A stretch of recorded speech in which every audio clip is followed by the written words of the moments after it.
Guide आपने देखा flyover उद्घाटन हो चुका है और अब फ्लाईओवर के ऊपर है। और देखिए अभी हम आपको दिखाते हैं फ्लाईओवर के ऊपर से गिरी मैदान स्टेशन। और ये रास्ते हैं ये जो खरीदे के और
আগে যে ডিআরএম ছিলেন রাম সাহেব, তিনি খুব পরিশ্রম করে অনেক কাজ শুরু করেছেন, কিছু শেষ করেছেন, কিছু বাকি ছিল।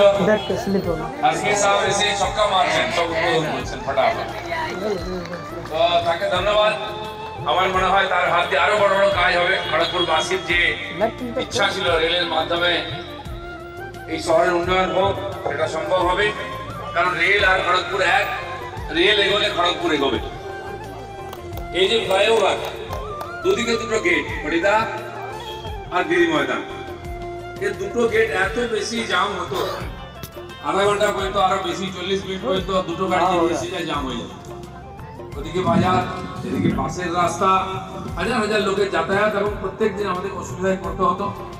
যখন থেকে এই ফ্লাইওভারের কাজ শুরু হয়েছিল, তখন থেকে আমরা আশায় ছিলাম যে কবে শেষ হবে।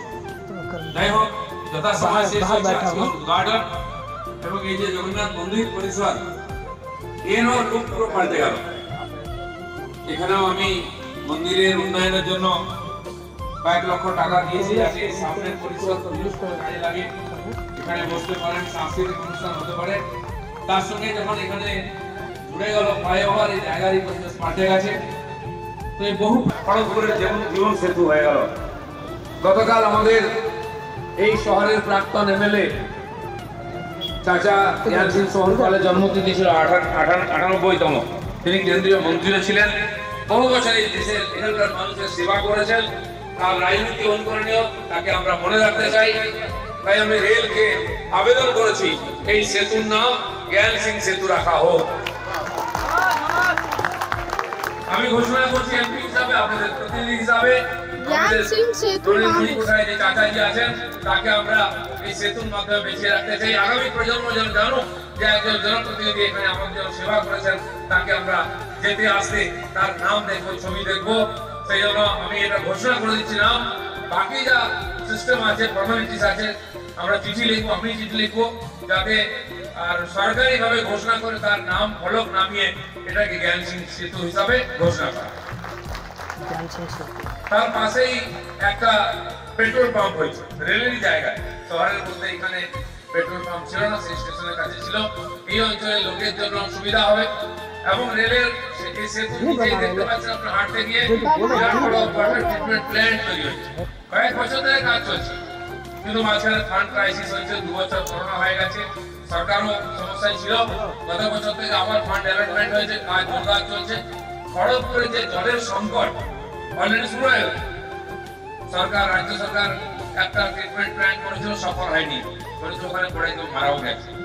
তো মানুষের পরিষেবা পাওয়ার অধিকার আছে, সেই জন্য সেই প্ল্যান্ট তৈরি হয়ে গেলে অনেকটা জলের সংকট থেকে আমরা মুক্তি পাবো। জনসংখ্যা বাড়ছে প্রতিনিয়ত, জল, বিদ্যুৎ, রাস্তার সমস্যা আছে, হবে। অনেক এনক্রোচমেন্ট জায়গা আছে রেলের, সেখানে হাজার হাজার লোক বাড়ি করে 20-30 বছর ধরে থাকছে।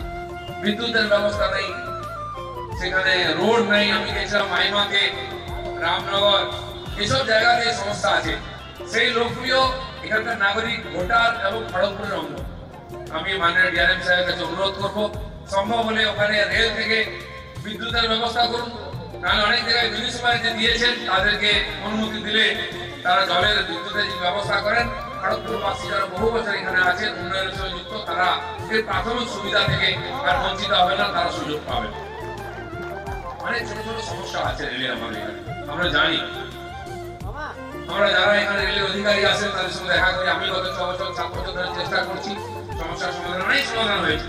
আর একাধিক ব্রিজ হয়েছে, ফ্লাইওভার হয়েছে, যেটা খড়গপুরের চেহারা পাল্টে দিয়েছে। এটা তো চার চাঁদ লাগিয়ে দেবে। আমি বললাম যে একটু আলো দিয়ে সাজান, রাত্রেবেলা দেখা যায় ফ্লাইওভার হয়েছে, সবাই দেখবে, চোখে পড়বে। সৌন্দর্যীকরণের দরকার আছে সুবিধার সঙ্গে সঙ্গে। গত 2 বছর 3 বছর ধরে করোনার মধ্যেই ট্রেন চলাচল বন্ধ ছিল, ইনকাম বন্ধ ছিল, কিন্তু উন্নয়ন বন্ধ হয়নি। একাধিক স্টেশনকে সৌন্দর্যীকরণ করা হয়েছে, রিনোভেশন হয়েছে। আমাদের পাশেই শ্যামাসুলি স্টেশন, খালি প্ল্যাটফর্ম ছিল, কাউন্টার ছিল না, সেটা নতুন স্টেশন হয়ে গেছে, আমরা গত বছর উদ্বোধন করেছি। একাধিক প্ল্যাটফর্ম তৈরি হয়েছে খড়গপুর থেকে। আর আগে টাটানগর নতুন একটা লাইন যুক্ত হয়েছে, হাওড়া থেকে কিছু সেটাকে সম্প্রসারণ হয়েছে। এবং খড়গপুর যে গুরুত্বপূর্ণ শহর लाला राम से ऊपर तो তার দুই দিকে দুটো ন্যাশনাল হাইওয়ে আছে, कितना पानी और রানওয়ে হয়ে যাচ্ছে। এখানে যেমন এয়ারপোর্ট আছে, পেছনে এয়ারফোর্সের প্যাসেঞ্জার বিমান নামে না। আমরা কেন্দ্র সরকারের অনুমতি দিয়েছি, কাজ ঠিকঠাক চলে এই বছর বা আগামী বছর আপনারা প্যাসেঞ্জার বিমানে করে দিল্লি যেতে পারবেন সবাই গুন্ডা। ठीक है ठीक है ठीक है। এবং পাশে নারায়ণগড়েতে 6 লেন যে রোড যাচ্ছে ওড়িশা, তার উপরে রানওয়ে তৈরি হয়েছে। আপনারা হয়তো গিয়ে দেখেছেন, অনেক দিন কাজ চলতে অসুবিধা হয়, কিন্তু আপনারা যেমন দেখেছেন এলাহাবাদ যে এক্সপ্রেসওয়ে হয়েছে, সেখানে যেমন বিমানে নেমে প্রধানমন্ত্রী প্রোগ্রাম করেছেন, হয়তো আমরা একদিন দেখবো এখানেও বিমান নামবে এয়ারপোর্ট এই হাইওয়ের উপরে, আর সেখানে প্রধানমন্ত্রী বা রক্ষামন্ত্রী আসবেন বা রেলমন্ত্রী আসবেন। তো ভারতবর্ষ এগোচ্ছে, এরকম 7 জায়গায় তৈরি হচ্ছে, 41 জায়গায় 41টা নতুন রেলওয়ে স্টেশন হচ্ছে বিশ্ব স্তরের, যেটা এয়ারপোর্টের সুবিধা পাওয়া যাবে। তার মধ্যে পশ্চিমবঙ্গের এনজেপি স্টেশনও 350 কোটি টাকা করে সেই খরচা করে সেটা হচ্ছে। হয়তো খড়গপুরের নাম কোনদিন আসবে, আধুনিক রেলওয়ে স্টেশন হবে, তার জন্য আমরা সবাই চেষ্টা করি। আপনারা দেখেছেন রেলওয়ে যেমন জাপান থেকে মোদিজি বুলেট ট্রেন নিয়ে এসেছেন, তার কাজ চলছে হায়দ্রাবাদ, আহমেদাবাদ আর মুম্বাইয়ের মধ্যে, কিন্তু অনেক খরচা, লক্ষ লক্ষ কোটি টাকা। আমাদের মতো দেশের পক্ষে সম্ভব নয় খরচা করা। তাই আমাদের দেশের ইঞ্জিনিয়াররা আমাদের দেশের টেকনোলজিকে ডেভেলপ করে সেমি বুলেট ট্রেন চালু করেছে, যার নাম বন্দে ভারত ট্রেন। বহু বছর ধরে আমাদের ম্যাক্সিমাম গতি ছিল রাজধানী 120 কিলোমিটার, আজ সেই ট্রেন 130, 35, 50 কিলোমিটার চলছে, আর এটাকে 200 কিলোমিটার নিয়ে যাওয়ার পরিকল্পনা আছে।